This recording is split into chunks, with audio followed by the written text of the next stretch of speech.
पहले आप इस वीडियो को देखिए। उस दरगाह के खिलाफ पिटीशन दर्ज होता है और साहब कोर्ट वाले उसको एक्सेप्ट करके सुनवाई की तारीख तय कर देते हैं। अब तो हम लोग खामोश हैं, खामोश रहेंगे, देखते हैं जो बादशाह के ऊंट को बैठाने वाला अब इनकी शरारत पे कैसे पहरा लगता है।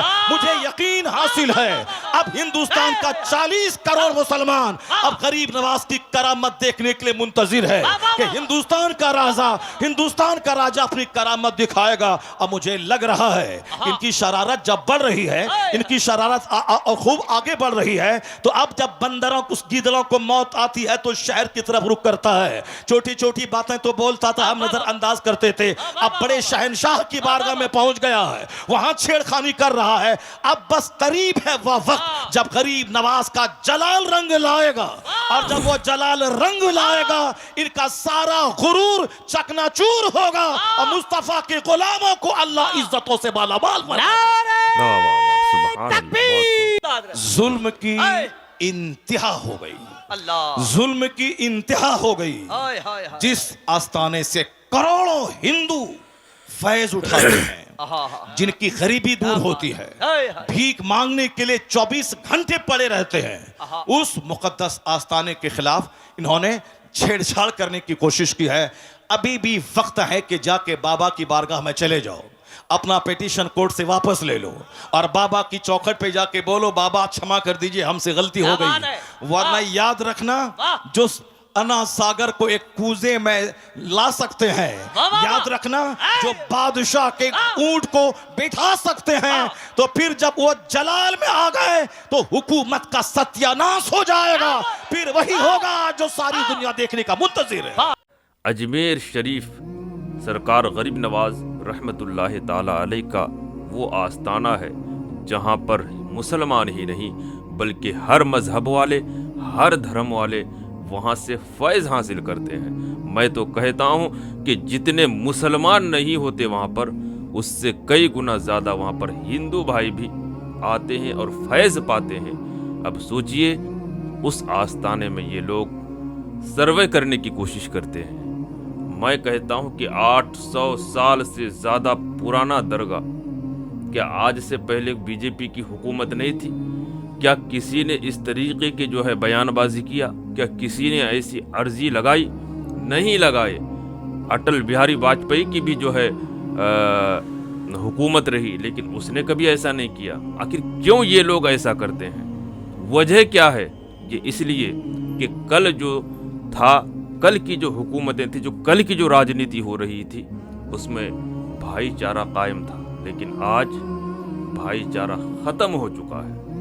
इसलिए कि आज जो लोग ऐसा करते हैं, जो लोग नफ़रत फैलाने के काम करते हैं, उन अनभक्तों से मैं कहना चाहता हूँ कि ये लोग भाई भाई के नहीं हैं, ये लोग भाई भाई से मिलकर के रहने वाले लोग नहीं हैं। तो जो भाई भाई से मिलके नहीं रहेगा, वो हिंदुस्तान में अमन और शांति कब चाहेगा? कब चाहेगा कि भाईचारा कायम रहे? और ये ऐसे अंधभक्त हैं, अल्लाह इसके समझ की आँख खोल दे। मैं तो यही कहना चाहता हूँ, ये किसी नेता के चक्कर में आकर के, किसी नेता की बातों में आकर के ये देश को भी बर्बाद करने के चक्कर में है और खुद भी बर्बाद होने के चक्कर में है। इसलिए मैं कहता हूँ कि समझदारी से काम लो, अंधभक्ति से काम मत लो। देश को तबाह और बर्बाद होने से बचाओ। जानते हैं ऐसा क्यों होता है? ये लोग मस्जिद और मंदिर में उलझा करके रखना चाहते हैं और कुछ नहीं, क्योंकि तो मस्जिद और मंदिर में उलझे रहो और इधर हमारा काम बन रहा है। क्योंकि देश जिस कगार पर पहुंच चुका है, इसमें हर अहले इल्म जानते हैं, हर जानकार लोग जानते हैं, सिवाय अंधभक्त के। क्योंकि लोगों को रोजगार चाहिए, देश में अमन और सुकून चाहिए, मुल्क हमारा बेहतर हो, आला मकाम पर फाइज हो, ये चाहते हैं।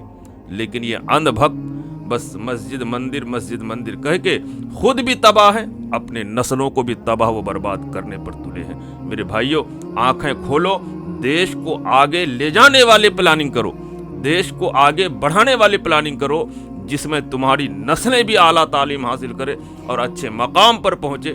तुम्हारा देश खुशहाल होगा, तुम्हारा मुल्क तरक्की करेगा, तभी तो तुम तरक्की करोगे, तभी तो तुम आगे बढ़ोगे। और इसी तरह से हिंदू मुस्लिम अगर तुम करते रहे, मस्जिद मंदिर करते रहे, तो फिर याद रखो تم بھی تباہ ہو جاؤ گے، تمہاری نسلیں بھی تباہ ہو جائے گی۔ راحت اندوری نے کہا تھا کہ لگے گی آگ تو آئیں گے گھر کئی زد میں، یہاں پر صرف ہمارا مکان تھوڑی ہے۔ اب ان کو کون سمجھائے، کون بتائے کہ اس سے دیش کمزور ہو رہا ہے، دیش تباہی کے دہانے پہنچ چکا ہے، مہنگائی کی مار ہے، لوگ بے روزگار ہے۔ یہ چیزیں ان ان بھکتوں کو کون بتائے گا؟ لوگ تو کہتے ہیں کہ ہم گوبر کھا لیں گے، ہم گائے کا پیشاب پی لیں گے۔ اب جب گوبر ہی کھانا ہوگا تو ان کے لیے وکاس کیا، ان کو ترقی کیا؟ کچھ نہ بھی ملے تو ان کو کھانے کے لیے گوبر تو یہ ہے۔ عزیزان گرامی، یہ گوبر والی سوچ سے نکلو اور اعلیٰ تعلیم بچوں کو دو۔ اعلیٰ تعلیم ہی انسان کی اصل طاقت ہے، سب سے بڑی کامیابی تعلیم ہے، علم ہے۔ اس لیے بچوں کو تعلیم دو، اپنے روزگار کے فکر میں سوچو، اپنی زندگی کو بہتر بنانے کے چکر میں رہو۔ یہ تباہ اور بربادی سے کچھ نہیں ملنے والا، یہ ہندو مسلم کر کے کچھ نہیں ملے گا، مسجد مندر توڑ کر کے کچھ نہیں ملے گا، صرف تباہی کے، بربادی کے۔ اس لیے میں گزارش کرتا ہوں، اگر کوئی ہندو بھائی میرے اس ویڈیو کو دیکھ رہے ہیں تو ان سے بھی میں گزارش کرتا ہوں کہ ان ساری چیزوں سے دور ہو جائیے۔ آپ کی زندگی ایک وقت متعین کیا ہوا ہے کہ آپ کتنے سال، کتنے مہینے، کتنے دن اور کتنے گھنٹے جیوت رہیں گے، یہ آپ کا لکھا جا چکا ہے۔ جب مر جائیں گے آپ تو ساری چیزیں دنیا میں پڑی رہ جائے گی۔ اس لیے زندگی کو بہتر بناؤ۔ کیوں اپنی زندگی کو تباہ و برباد کرنے پر تلا ہے؟ کیوں اپنی سکون کو گنوا بیٹھا ہے؟ کیوں اپنے چین و سکون کو برباد کر رہا ہے ان لوگوں کے چکر میں؟ اس لیے ان ساری چیزوں کو چھوڑیے۔ یہ مت سمجھیے کہ مسلمان ایسا کرنے سے ڈریں گے۔ ارے مسلمان کیوں ڈرے گا میرے بھائی؟ مسلمان کسی سے ڈرتا نہیں ہے۔ یہ مسلمان کی انسانیت ہے، یہ مسلمان کی انسانیت ہے، اور ان کی کردار ہے۔ مسلمانوں کا کردار بہت اعلیٰ ہے، اس لیے وہ خاموش بیٹھا ہے۔ تم چھوٹی موٹی باتیں یہ کرتے ہو۔ مسلمان چاہتا ہے کہ دیش میں امن و امان قائم رہے، اس لیے وہ خاموش رہتے ہیں، اس لیے وہ برداشت کرتے ہیں، صبر کرتے ہیں۔ لیکن ان لوگوں کو لگتا ہے کہ اب یہ لوگ سے کچھ ہو نہیں پائے گا، ہم نے فلاں جگہ ہنگامہ کرا دیا، فلاں مسجدیں توڑوا دیا، فلاں درگاہیں توڑوا دیا۔ اس لیے شاید اب ان کی نشانہ یہ ہو گئی ہے کہ اب اجمیر شریف درگاہ میں نشانہ کیا جائے۔ تو یاد رکھو کہ تم ہر جگہ آسانی سے جیت نہیں سکتے۔ مسلمانوں کی عقیدت گاہ ہے، وہ صرف مسلمان نہیں، بہت ایسے ہندو، سکھ، عیسائی، ہر قسم کے لوگ الحمدللہ اس آستانہ سے عقیدت رکھتے ہیں۔ تم آؤ تو صحیح، تو پتہ چلے گا نا کہ جس مہاراجا، جس بادشاہ کے بٹھائے ہوئے اونٹوں کو لوگ نہ اٹھا سکے، تم غریب نواز کے دربار کی پتھر اکھاڑنے کی کوشش کرتے ہو، ماربل اکھاڑنے کی کوشش کرتے ہو۔ اپنے دیش کو بچاؤ۔ اپنے ملک میں امن و امان قائم کرنے کے لیے بھائی چارہ قائم کرنا ہوگا۔ جس دیش میں نفرت پھیلا دی گئی وہ دیش کبھی ترقی نہیں کر سکتی ہے۔